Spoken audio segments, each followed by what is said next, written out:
Vamos rezar juntos? Em nome do Pai, do Filho e do Espírito Santo. Amém. Amados filhos, nós iremos meditar juntos hoje o mistério da Santíssima Trindade. Estamos celebrando, neste fim de semana, a solenidade da Santíssima Trindade. E por que nós cremos na Trindade? Hoje, celebramos o mistério mais alto de nossa fé, a fonte de tudo e a qual tudo deve voltar, a Trindade. Santo Agostinho afirmou que é difícil encontrar uma pessoa que, falando da Trindade, saiba do que está falando. Trata-se de uma tarefa, como foi revelado em sonho a Santo Agostinho, não menos impossível do que aquela de uma criança que tenta esvaziar o mar usando uma concha. A fé cristã é fé num Deus único, em três pessoas. O monoteísmo trinitário é a mais profunda das novidades religiosas trazidas pelo cristianismo, aquela que o distingue, seja da fé hebraica, seja da fé dos pagãos. Também hoje constitui uma característica em face de todas as outras religiões do mundo e é um dos sinais mais persuasivos da transcendência do mistério cristão. Com efeito, sozinhos, os homens não teriam chegado a tal descoberta. Os primeiros cristãos tiveram de passar por uma conversão intelectual profunda, uma espécie de kenosis, para o poder aceitar. Ele, com efeito, aparentemente, mas só aparentemente, obrigava a colocar em questão o que constituía seu maior orgulho, isto é, o monoteísmo bíblico, pelo qual se distinguiam de todas as crenças daquele tempo e se sentiam herdeiros da fé de Israel. Ora, se o mistério trinitário é a estrutura mais original da fé cristã, então ele deve também ser seu critério. Tudo, em outras palavras, no cristianismo, deve ser de algum modo trinitário. Deve, por assim dizer, levar a marca da Trindade, da qual provém e para a qual conflui. Em primeiro lugar, a oração, que na forma mais genuína e mais profunda é sempre invocação dirigida ao Pai, por meio de Cristo, no Espírito Santo. Esta é, creio eu, a descoberta mais urgente a ser feita para a fé de hoje. Trata-se de uma consciência que foi bem viva nos primeiros séculos da Igreja, quando todo o povo cristão combatia para defender a Santíssima Trindade, mas que depois foi se enfraquecendo, especialmente no Ocidente, para dar lugar a uma piedade centrada ou em Deus, entendido em sentido unitário como essência divina, ou em Jesus Cristo. Basta ler atentamente as expressões de nossa fé, que foram se formando exatamente naqueles primeiros tempos, para descobrir aí, sem mudança, toda a substância da fé trinitária da Igreja. O creio tem uma estrutura trinitária.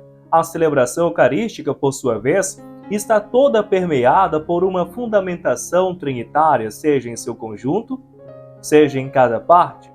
A própria graça é trinitária, isto parece sobretudo na administração do batismo, o qual, como nos revelou o Evangelho de hoje, envolve todas as três pessoas divinas, batizadas em nome do Pai, e do Filho e do Espírito Santo, e estabelece uma relação especial de filho, de irmão ou de templo com cada uma delas.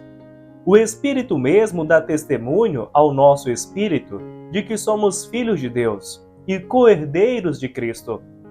O mistério da Trindade não desapareceu, portanto, da vida da Igreja. Basta remover certos extratos de pó para que a planta do edifício da fé volte a brilhar em plena luz. Descobrir a Trindade é uma experiência sempre fecunda para a vida espiritual e é também uma necessidade para a fé e para a teologia, pois apenas se ofusca a fé no Deus Trino todo o resto também se obscurece, e antes de qualquer outra coisa, Jesus Cristo. Entre os dois principais mistérios da fé, há uma reciprocidade total. Negando a existência eterna da Trindade, nega-se a divindade de Jesus Cristo e vice-versa.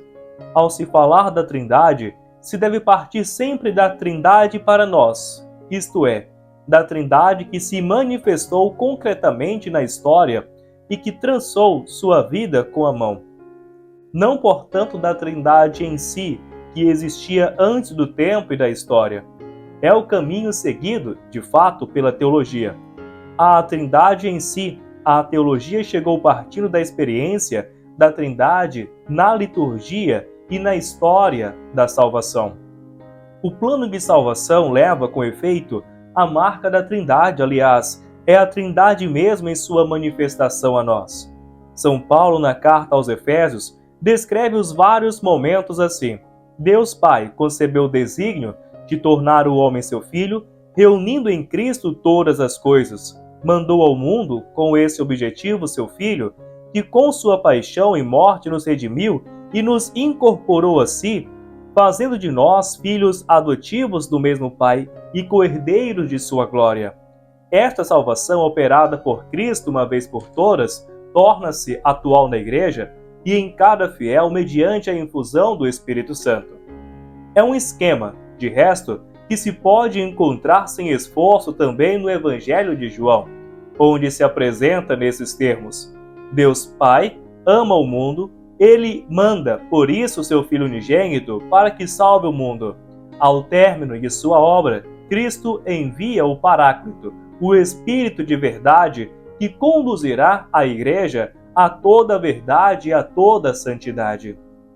A unidade desse plano salvífico revela a unidade de seus realizadores, como a unidade de estilo de uma obra de arte revela a unidade da mão que a compôs.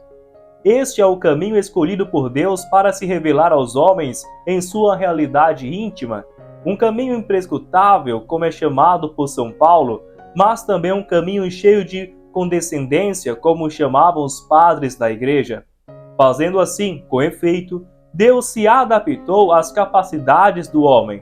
No Antigo Testamento, escreve São Gregório Nazianzeno, revelou-se claramente o Pai e começou a se revelar de uma maneira ainda velada ao Filho. No Novo Testamento, se revelou claramente o Filho e começou a despontar o Espírito Santo. Agora, na Igreja, o Espírito Santo mora no meio de nós e se revela abertamente. Deste modo, em sucessivas conquistas e ascensões, passando de clareza em clareza, era necessário que a luz da Trindade brilhasse diante dos olhos já habituados à luz. Uma vez que esta luz da Trindade foi completamente manifestada, começou na Igreja a reflexão teológica sobre ela, e esta levou à fé na unidade de natureza e na trindade de pessoas em Deus. Definida solenemente nos concílios ecumênicos de Nicéia em 325 e Constantinopla em 381, não se pense, porém, que a teologia trinitária tenha se contentado em encontrar um esquema conceitual ou uma fórmula, aquela de uma essência em três pessoas. Trata-se de algo bem mais profundo e rico espiritualmente. Longe de reduzir Deus a um resultado matemático, o pensante cristão esclareceu que Deus é em si mesmo comunhão de amor. A pluralidade das pessoas encontra aqui seu fundamento. Deus é amor. Por isso acrescentamos nós: Deus é Trindade. O amor, com efeito, é uma realidade intersubjetiva e interpessoal. É circulação de vida, portanto, movimento e tensão. Se é lícito usar esses conceitos falando de Deus. Supõe um eu e um tu e o nós. Somente entre duas pessoas pode existir amor, dizia São Gregório Magno. Santo Agostinho foi o que viu com mais clareza tudo isso e fez disso a base de sua doutrina trinitária. Ele propõe uma trindade de amor na qual o Pai é quem ama, o Filho o amado e o Espírito Santo o amor. Nós não podemos demonstrar a existência da Trindade sozinhos sem a revelação. Dizíamos, não teríamos jamais chegado.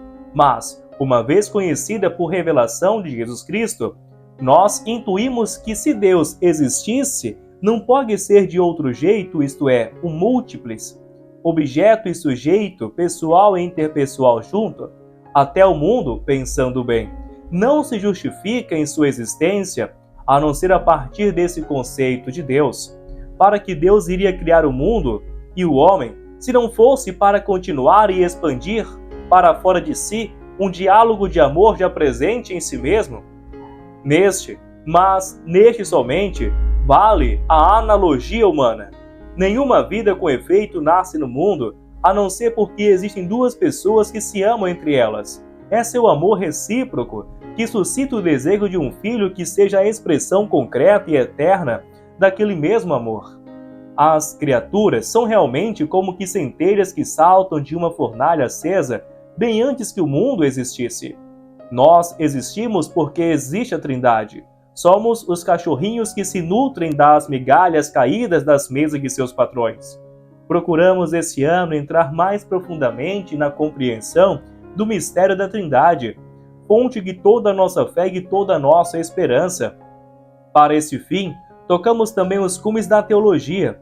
Tudo isso tem sentido somente se nos ajuda agora a mergulhar com mais vontade, com amor e com maior luz interior na atmosfera de adoração, gratidão e louvor que caracteriza essa liturgia eucarística desde o canto inicial, que dizia: seja bendito Deus Pai e o unigênito Filho de Deus e o Espírito Santo, porque grande é o amor por nós. Três pessoas, mas o único amor por nós. E este amor se comunica a nós, a Eucaristia. Louvado seja o nosso Senhor Jesus Cristo, para sempre seja louvado, e nossa Mãe Maria Santíssima. Ó minha Senhora, ó minha Mãe, eu me ofereço inteiramente tudo a vós, e em prova da minha devoção para convosco, eu vos consagro nesse dia os meus olhos, os meus ouvidos, a minha boca, o meu coração, e inteiramente todo o meu ser. E porque assim sou vossa incomparável Mãe, guardai-me e defendei-me, como coisa e propriedade vossa. Amém. O Senhor esteja convosco, Ele está no meio de nós. Abençoe-vos Deus Todo-Poderoso, Pai e Filho e Espírito Santo. Amém.